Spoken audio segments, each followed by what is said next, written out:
Vous écoutez France Culture. Est-ce que tu préfères tes voyous, hein?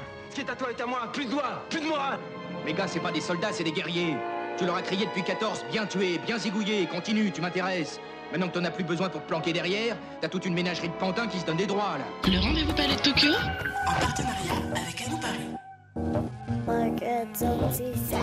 C'est un peu la guerre ce soir dans le rendez-vous en direct et en public au Palais de Tokyo à Paris. Il sera question de mémé, de romans, d'éditeurs, peut-être de trampoline et même d'intimes convictions. Avec Philippe Torreton à l'affiche du film La pièce manquante pour un rôle taiseux, en décalage avec les personnages qu'aura interprété cet acteur écrivain qui signe aussi un gros succès de librairie Mémé, Benoît Lagan. Oui, un film, un récit touchant pour un comédien conteur né au théâtre en Normandie dans le club de théâtre d'un professeur de français bien nommé Désir. 19-20. le rendez-vous Palais de Tokyo, Palais de Tokyo. Personne s'en va sur un coup de tête. Un homme peut faire ça. Pourquoi n'y aurait-elle pas pensé, elle? Parce qu'elle a besoin de moi. Bien une réflexion d'homme, ça.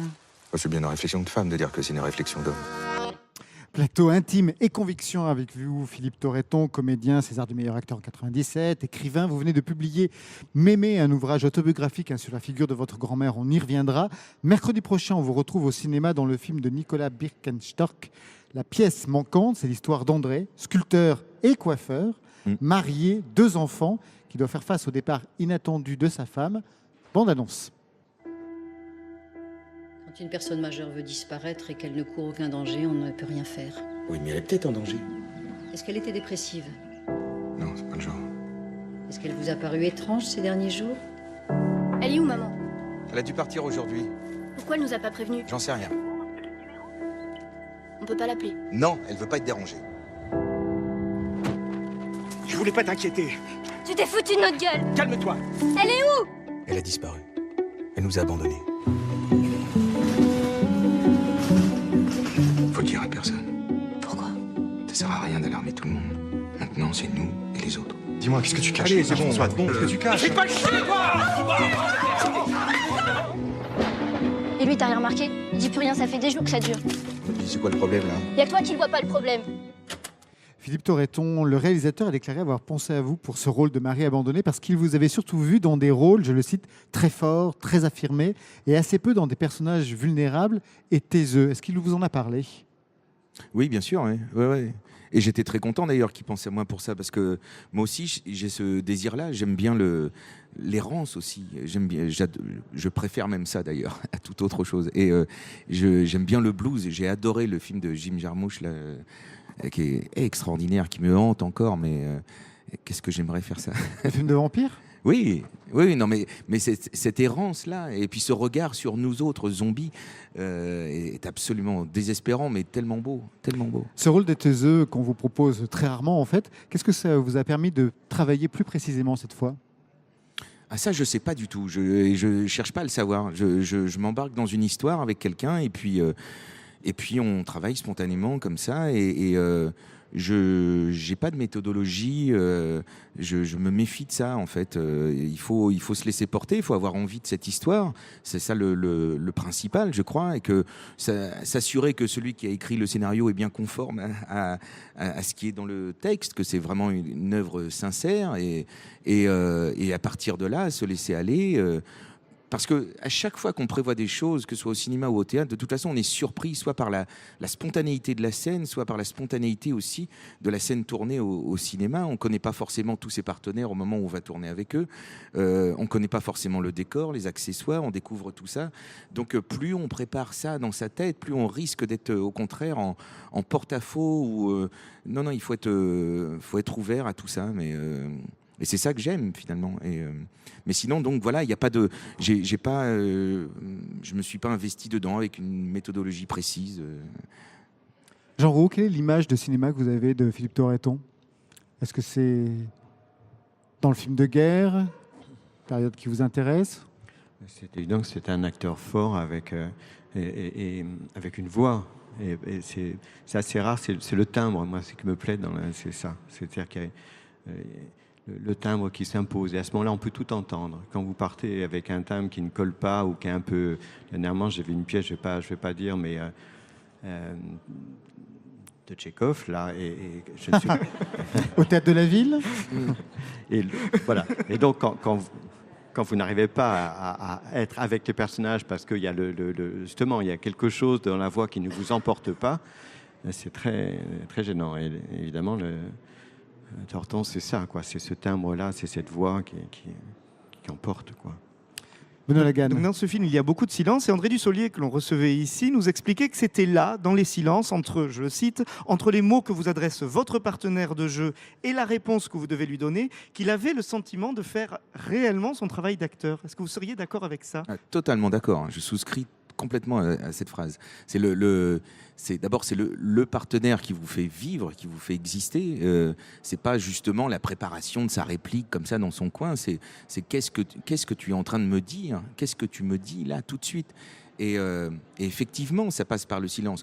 Mais ça peut aussi passer par tout d'un coup je te coupe et puis je réponds tout de suite. Enfin, si c'est écrit comme ça, c'est pas forcément une loi intangible. Mais c'est vrai que, par exemple, j'ai été pendant 1 an et demi professeur au conservatoire et tous les jours, je disais aux élèves, mais vous vous précipitez, vous montez sur scène et hop, vous parlez. Et un jour, j'en ai eu tellement marre que je les ai convoqués au premier rang. Je suis monté sur scène et je leur ai rien dit. Pendant 1 minute 30. C'est long, hein. C'est long. On peut même pas se le permettre. Et au bout d'1 minute 30, il y a un élève qui a fait et j'ai arrêté. Et je leur dis, vous avez vu, j'ai pas de costume, j'ai pas d'éclairage, j'ai pas de texte, vous savez pas pourquoi je suis là. J'ai tenu 1 minute 30. Vous m'avez écouté pendant 1 minute 30. Et alors, on a un crédit quand on joue, et c'est ce crédit-là qui va justement amener à écouter ce qu'on a à dire. Mais le plus fondamental, c'est d'avoir à dire quelque chose et d'être voilà, c'est monter sur scène ou être devant une caméra pour dire quelque chose, vraiment. Quelquefois, le texte n'est même pas là. Par exemple, à la télévision, on vous a vu récemment dans Intime Conviction. C'est un projet bimédia très intéressant. Il était inspiré par l'affaire Jean-Louis Muller, un médecin qui avait été condamné pour le meurtre de sa femme avant d'être acquitté. On en a beaucoup parlé puisque ce programme sur Arte a fini par être interdit par la justice. C'était à la fois pour expliquer un téléfilm classique où vous jouiez le rôle de Paul Villers, et puis il y avait aussi un procès qui avait lieu sur le web d'Arte devant de véritables magistrats et un jury composé d'internautes. Comment vous regardez l'interdiction de ce projet quasi pédagogique sur le fonctionnement de la justice ? Vous qui étiez l'accusé, qui deviez d'ailleurs sauver votre peau lors du procès. C'est vrai que je passe mon temps à fulminer par rapport aux hommes politiques qui commentent les décisions de justice, donc je ne vais pas m'y mettre. Donc il y a une décision de justice qu'il faut respecter absolument. La justice a estimé que quelqu'un pouvait se sentir abîmé dans son innocence par rapport finalement à ce programme ludique et pédagogique.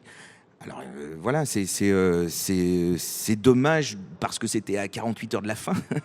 donc il y a eu quand même au moins 15 jours de diffusion, procès, de procès. Mais c'était une expérience extraordinaire. Je pense que après, si on peut refaire ça en parlant d'autres affaires qui sont vraiment jugées depuis longtemps, etc. Mais je pense que c'est intéressant. C'est la seule façon qu'on a de pouvoir voir réellement ce que c'est qu'un procès en France. Et là, on a interrogé l'intime conviction. Parce que c'est un fait un peu unique dans la justice. Il n'y a pratiquement qu'en France qu'on peut juger, enfin condamner quelqu'un sans preuve au nom d'une intime conviction. Sans preuve, pas véritablement quand même. Avec des indices concordants peut-être, enfin votre intime conviction. Voilà, il suffit que l'ensemble du jury... Benoît Lagan. Oui, par rapport à cette expérience, une question par rapport au jeu du comédien, parce que vous avez dû développer pendant le procès tout un travail, vous étiez livré à vous-même, sans texte, vous aviez juste votre personnage à jouer. Quelle technique, comment vous avez préparé cet exercice-là ? Alors même, donc, cette fois-ci, pas de texte, face à des vrais magistrats, vous aviez une vraie avocate à vos côtés. Absolument, Françoise Cotta, formidable. Une vraie avocate, super en plus. Ouais. Qui m'a acquitté, parce qu'on peut le dire maintenant puisque c'est arrêté. Donc, vous avez été acquitté. J'ai été acquitté, oui, à une voix. Je crois qu'à un moment donné, elle vous a glissé, c'est foutu. Non, je crois pas, non. On a tremblé après le réquisitoire du procureur en général, que je trouvais très, très sympa, et parce qu'on c'était arrivé qu'on déjeune ensemble. Je le trouvais absolument formidable et passionnant même. Et quand il a fait cette plaidoirie, je me suis senti trahi, assassiné dans le dos. C'était horrible.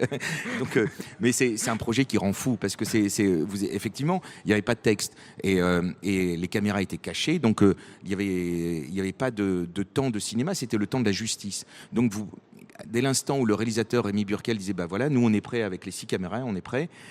Après, c'était le temps de la justice. Donc, on était en état de jeu pendant 2h30, 3 heures, enfin les sessions du procès, véritablement. Et ça pendant 5 jours. Et donc vous, en pleine improvisation? Et en totale improvisation. C'est un exercice que vous aimez? Pas du tout. Pas du tout. Non, moi je suis un acteur de texte, j'ai horreur de l'improvisation. Mais j'aime bien me faire violence aussi, donc c'est pour ça que j'ai accepté ce projet.